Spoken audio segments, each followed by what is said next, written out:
Wherever you go, whatever you do, throw a little at it. Omax, Vest and Briefs.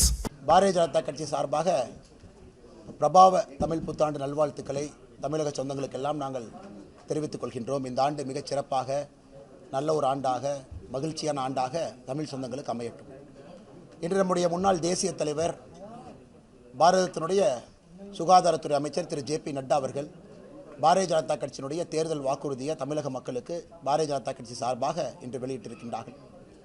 27 முக்கிய தேர்தல் வாக்குறுதியும் கூட பத்திரிகை நண்பர்களுக்கு நாங்கள் இன்று நேரடியாக தெரிவித்திருக்கின்றோம்.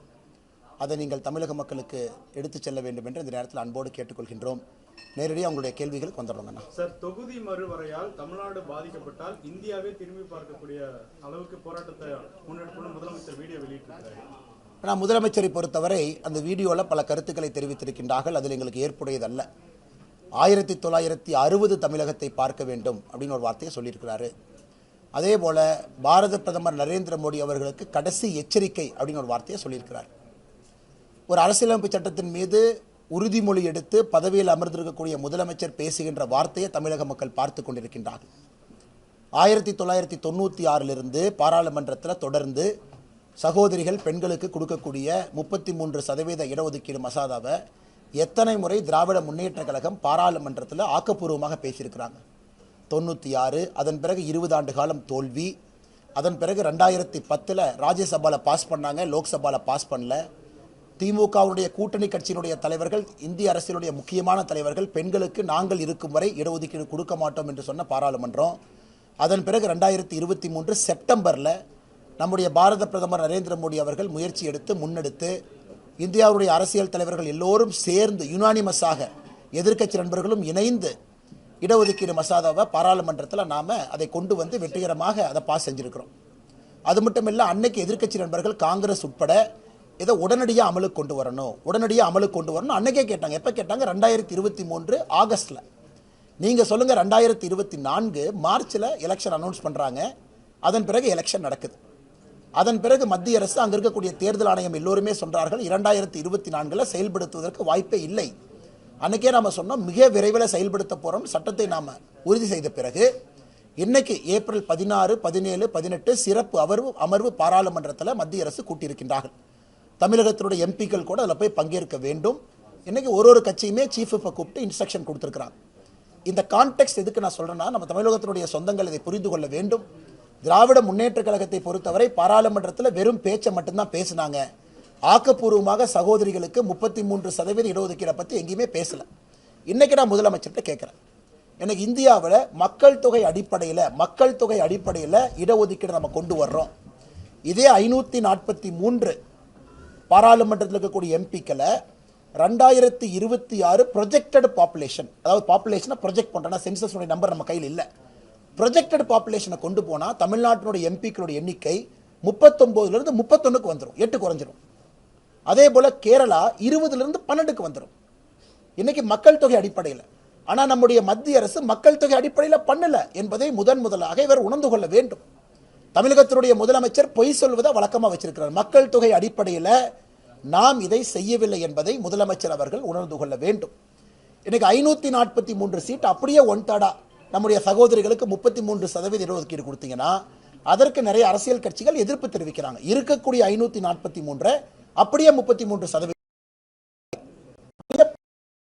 அரசியல் கட்சிகள் எதிர்ப்பு தெரிவிக்கிறாங்க. இன்னைக்கு மத்திய அரசு எல்லா கட்சிகளோடு இணைந்து அனைத்து அரசியல் கட்சி கூட்டத்தையும் போட்டு சட்ட வல்லுநர்களோடு சேர்ந்து நிறைய அமைப்புகளோடு பேசி இந்த பாரத பிரதமர் நரேந்திர மோடி அவர்கள் டெல்லியில் சகோதரிகள் தாய்மார்கள் இருக்கக்கூடிய சிறப்பு கூட்டத்தில் பேசினாங்க. எப்படி இதை கொண்டு வந்தோம்? நாம் கொண்டு வருவது யாருக்கும் இல்லாமல் சகோதரிகளுக்கு 33% இடஒதுக்கீடை கொண்டு வர வேண்டும் என்று சொல்லுகின்றோம். இன்னைக்கு நாம் என்ன சொல்றோம்? 543 லோக்சபா எம்பிக்கள், அதை இன்னைக்கு நம்மகிட்ட பில் கிடையாது.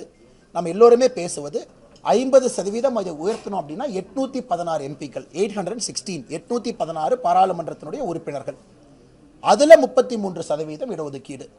இதில் ஆக்கப்பூர்வமாக எல்லோரையும் எடுத்துட்டு போகணும்னு பிரதமர் அவர்கள் இன்னைக்கு ஆக்கப்பூர்வமாக இதை பேசிட்டு இருக்கிறாங்க. நம்முடைய அமைச்சர் பியூஷ் கோயல்ஜி அவர்கள் இன்னைக்கு நிறைய பத்திரிகையில் பேட்டி கொடுத்துருக்காங்க.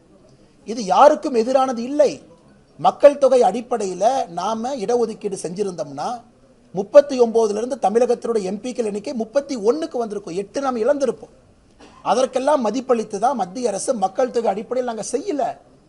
நாங்கள் ஓவராலா இந்த பையை இன்க்ரீஸ் பண்றோம். ஓவராலா 543 அதிகப்படுத்துகின்றோம். அதிகப்படுத்திய பின்பு அதுல 1/3 கொடுக்கிறோம். எப்படி அதிகப்படுத்துறோம்? இன்னைக்கு இருக்கக்கூடிய எல்லா மாநிலங்கள் யாருக்கும் எந்த பிரச்சனையும் ஏற்படாத அளவுக்கு நேரடியாக ஒரு மாநிலத்தையும் 50% உயர்த்துகின்றோம் என்று முதல் கட்டமாக நமக்கு தெரிய வந்திருக்கிறது. இன்னும் பாராளுமன்றத்தில் அதிகாரப்பூர்வமாக நம்முடைய தலைவர்கள் சொல்லுவாங்க. அப்படி இருக்கும் பொழுது தமிழகத்தினுடைய எம்பிக்களுடைய எண்ணிக்கை 39 59 வரைக்கான வாய்ப்பு இருக்கு. கேரளா 20 30 வரை போறதுக்கான வாய்ப்பு இருக்கு. ஸோ மக்கள் தொகை அடிப்படையில் செய்யாம எல்லோரையும் ஒரு மனதோடு ஒரு நேர்கோட்டு பாதையிலே மத்திய அரசு எடுத்து செல்ல வேண்டும் என்று நினைக்கும் பொழுது எதற்காக பொய்யை பேசி மக்களிடம் அச்சத்தையும் பயத்தையும் முதலமைச்சர் கிரியேட் பண்றாரு? அது மட்டும் இல்ல 1960 தமிழ்நாடு பார்க்கும். திமுகவுடைய குடும்பத்திலிருந்து யாரும் தீக்குளிச்சாங்களா? 1960 திமுகவுடைய குடும்பத்திலிருந்து யாரும் தீக்குளிக்கல. அப்பாவி தொண்டர்களை கொண்டு வந்து தீக்குளிக்க வச்சுட்டு வருஷத்துக்கு ஒருக்கா அவங்களுக்கு போய் மாலை போடுறதை மட்டுமே திராவிட முன்னேற்ற கழகம் ஒரு கொள்கையாக ஒரு ஏமாற்று வேலையாக செய்து கொண்டிருக்கின்றார்கள். ஆனால் முதலமைச்சர் தமிழக மக்களை பாரத பிரதமர் நரேந்திர மோடி அவர்களை அச்சுறுத்தக்கூடிய அந்த விஷயத்தை உடனடியாக அவர் நிறுத்தணும். உடனடியாக நிறுத்தணும். இதெல்லாம் முதலமைச்சருக்கு தேவையில்லாத வேலை. ஆக்கப்பூர்வமாக யோசனை இருக்கா சொல்லுங்க. சோனியா காந்தி அவர்கள் என்ன யோசனை சொன்னாங்க? பாராளுமன்றத்தில் நீங்கள் கொண்டு வந்த முறை தவறு. அவங்க யோசனை சொல்லிட்டு போங்க, பரவாயில்ல. அரசியல் கட்சிக்கு யோசனை சொல்வதற்கு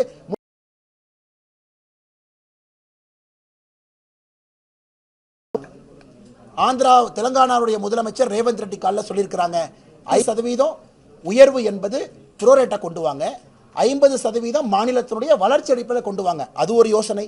இன்னொரு கட்சி நீங்க ஒரு யோசனை சொல்லுங்க. எல்லோரும் யோசனை செய்த பிறகு எந்த மாநிலத்துக்கும் பிரச்சனை இல்லாத அளவுக்கு இதை உயர்த்தணும். அதுல சகோதரிகளுக்கு 33% இடஒதுக்கீடு கொடுக்கணும். முதலமைச்சர் புரிந்து கொள்ள வேண்டும். ஒரு கனிமொழி கருணாநிதி அங்க உட்கார்ந்து இருந்தாங்கன்னா பெண்களுக்கான ரிசர்வேஷன் வரப்போறது கிடையாது. உங்களுடைய தங்கச்சி அதே போல தமிழச்சி தங்கப்பாண்டியன் உட்கார்ந்து இருந்தா ரிசர்வேஷன் வரப்போறது கிடையாது. தமிழகத்தில் குடும்பமாக தங்கப்பாண்டியன், அவருக்கு பிறகு அவருடைய மகள் தமிழச்சி தங்கப்பாண்டியன் உட்கார்ந்து இருக்கிறாங்க. அதே போல தமிழகத்தில் யாரோ திராவிட முன்னேற்ற கழகத்தினுடைய சகோதரிகள் பெண் எம்பி இருக்கிறாங்கன்னா எத்தனை பேர் ஜென்யூனா கீழே இருந்து வந்திருக்கிறாங்க. இன்னைக்கு பாரத பிரதமருடைய முயற்சி என்பது முதல் தலைமுறை எந்த பொலிட்டிக்கல் பேக்கிங் இல்லாம, அரசியல் பேக்கிங் இல்லாம, குடும்ப பேக்கிங் இல்லாம நேரடியாக அரசியலுக்கு வந்து சாதிக்க வேண்டும் என்று பிரதமர் நினைக்கின்றாங்க. அதற்காகத்தான் பாராளுமன்றத்தில் சிறப்பு சிட்டிங்கை நம்ம கூப்பிட்டுருக்கோம். தமிழகத்தினுடைய தாய்மார்கள் சகோதரிகள் இதை நெஞ்சுரத்தோடு சந்தோஷமா முகமலர்ச்சியோடு இதை ஏற்றுக்கொள்ள போறாங்க. திராவிட முன்னேற்ற கழகத்தினுடைய பாராளுமன்ற உறுப்பினர்களோ இந்திய அலையன்ஸினுடைய தமிழ்நாட்டினுடைய பாராளுமன்ற உறுப்பினர்களோ இதுக்கு சப்போர்ட் பண்ணலினா தமிழகத்தினுடைய சகோதரிகள் அவர்களை மன்னித்தார்கள். அதை வருகின்ற தேர்தலில் 23ஆம் தேதி தேர்தலில் நம்முடைய தாய்மார்கள், தமிழகத்தினுடைய தாய்மார்கள் சகோதரிகள் அந்த கோபத்தை தேர்தலிலேயே காட்டிடுவாங்க.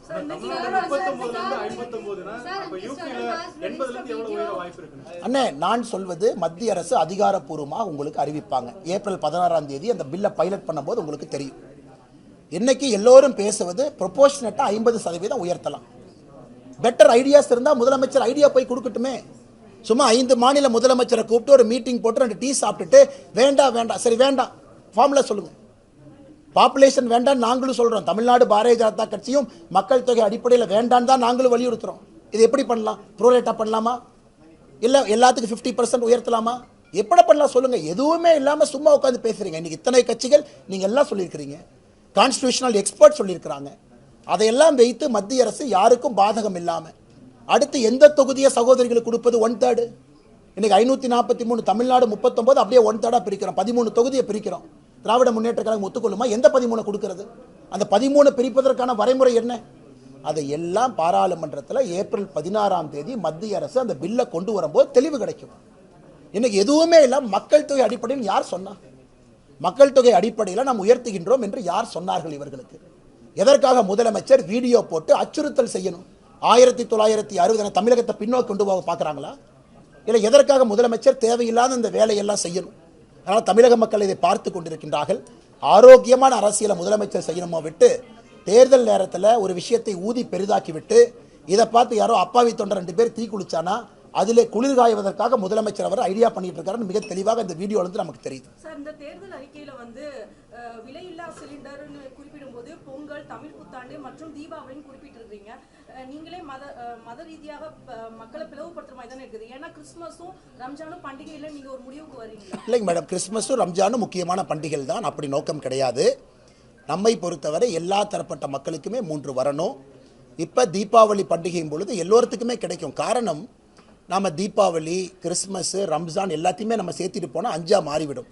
அதிகப்படியான மக்கள் எந்த பண்டிகையை கொண்டாடுறாங்களோ அன்னைக்கு தமிழ்நாட்டு மக்களுக்கு நம்ம கொண்டு போய் சேர்த்துறோம். இஸ்லாமியர் இருக்கிறாங்க, அவங்க சிலிண்டர் வச்சுருக்காங்க, அவங்களுக்கு 3 சிலிண்டர் வரத்தான் போகுது. கிறிஸ்தவ சகோதர சகோதரிகள் அவங்களுக்கு 3 சிலிண்டர் வரத்தான் போகுது. நாம் சொல்வது மெஜாரிட்டி எங்கே இருக்கிறாங்களோ 3 எப்படி பிரித்து கொடுக்க போகிறோம், அதுக்கு ஒரு வரைமுறை இருக்கணும் இல்லையா? ஜனவரியா, மார்ச்சா, ஏப்ரலா, ஆகஸ்டா, ஜூலையான். அதனால் யாருக்கும் எதிரான தேர்தல் வாக்குறுதி எங்கேயும் கொடுக்கல. தமிழகத்தில் இருக்கக்கூடிய இஸ்லாமிய சொந்தங்கள் கிறிஸ்தவ சொந்தங்களை அனுசரித்து அரவணைத்து நம்மோடு எடுத்து செல்ல வேண்டும் என்கின்ற முழு அக்கறையோடு தான் அந்த மேனிஃபெஸ்டோ கொடுத்துருக்குறோம். ஆனால் அதுக்கு ஒரு ஸ்டார்டிங் பாயிண்ட் இருக்கணும். எங்கேயும் இஸ்லாமியர்களுக்கு கிறிஸ்தவ நண்பர்களுக்கு 3 சிலிண்டர் கொடுக்க மாட்டோம்னு எங்கேயும் சொல்ல, எல்லோருக்கும் சிலிண்டர். எந்த வரைமுறை அப்படிங்கிறக்காக சொல்கிறோம். மெஜாரிட்டி ஒரு இடத்துல இருக்கும் பொழுது அதிகப்படியாக அந்த நாட்களை பண்டிகையை கொண்டாடுவாங்க. அன்னைக்கு அவங்களுக்கு சிலிண்டர் தேவை இருக்கும். அதுதான் இதனுடைய அர்த்தமோ தவிர ஒரு கம்யூனிட்டியை நிராகரிக்க வேண்டும் என்பது என்னுடைய அர்த்தம் கிடையாது. கடந்த நாடாளுமன்ற தொகுதி மறுவரை அந்த 2009 காலகட்டத்தில் நடந்தப்ப சில தொகுதிகள் வந்து காணாம போயிடும். புதுக்கோட்டை மாதிரி பார்லிமெண்ட் தொகுதியெல்லாம் காணாம போயிடுச்சு. அதெல்லாம் ரொம்ப ரொம்ப அற்புதமான கேள்விங்க ஐயா. பாரதிய ஜனதா கட்சியினுடைய மாநில தலைவராக இருந்த பொழுது நான் தேர்தல் ஆணையத்துக்கு கடிதம் எழுதியிருக்கின்றேன். புதுக்கோட்டை பாராளுமன்ற தொகுதியை திரும்ப நீங்கள் கொண்டு வாங்கணும். தேர்தல் ஆணையம் எனக்கு பதில் கடிதம் எழுதியிருக்கின்றார்கள். அடுத்த தொகுதி வரைமுறை நடக்கும் பொழுது நாங்கள் இதை பரிசீலிப்போம் என்று தேர்தல் ஆணையர் எனக்கு தனிப்பட்ட முறையில் மாநில தலைவராக கே அண்ணாமலை மாநில தலைவராக பாரதிய ஜனதா கட்சி கடிதம் எழுதியிருக்கிறாங்க. அதனால் இதெல்லாம் ஒரு வாய்ப்பு. நாம் இந்த நம்பர் வரும்பொழுது தொகுதியை வரைமுறை செய்யணும், தொகுதியினுடைய கரெக்டாக கொண்டு வரணும். இன்னைக்கு புதுக்கோட்டை ஆளில்லாத தொகுதியாக இருக்குது. கரூருக்கு 2 பிச்சு கொடுத்தாச்சு, திருச்சிக்கு 2 பிச்சு கொடுத்தாச்சு, இங்கே 2 பிச்சு கொடுத்தாச்சு. புதுக்கோட்டை மக்கள் எந்த எம்பியை போய் பார்க்கறனே தெரியல, 4 எம்பி அவங்களுக்கு இருக்கிறாங்க. இது தமிழ்நாட்டில் சகோதரர் கேட்டது போல இதற்கு முதலமைச்சர் ஃபைட் பண்ணாங்க, ஆதரவு கொடுக்குறோம். இதுக்கு முதலமைச்சர் சண்டை போடணும். தொகுதி வரைமுறையை சரியாக பண்ணுங்க, எல்லா தொகுதியும் கரெக்டாக கொண்டு வாங்க, அதில் எல்லா தரப்பட்ட மக்களுக்கும் கரெக்டான ரெப்ரசன்டேஷன் கொடுங்க. மலையில் இருக்கக்கூடிய மக்களுக்கும் சரியான ரெப்ரசன்டேஷன் கொடுங்க, கடலோரத்தில் இருக்கக்கூடிய மீனவ சொந்தங்கள் ரெப்ரசன்டேஷன் கொடுங்க. இதுக்கு சண்டை போடலாமோ தவிர தேவையில்லாத விஷயத்தை இவராக நெருப்பை ஏற்றி இவராக குளிர் காய்ந்து கொண்டிருக்கின்றார். தேங்க்யூ.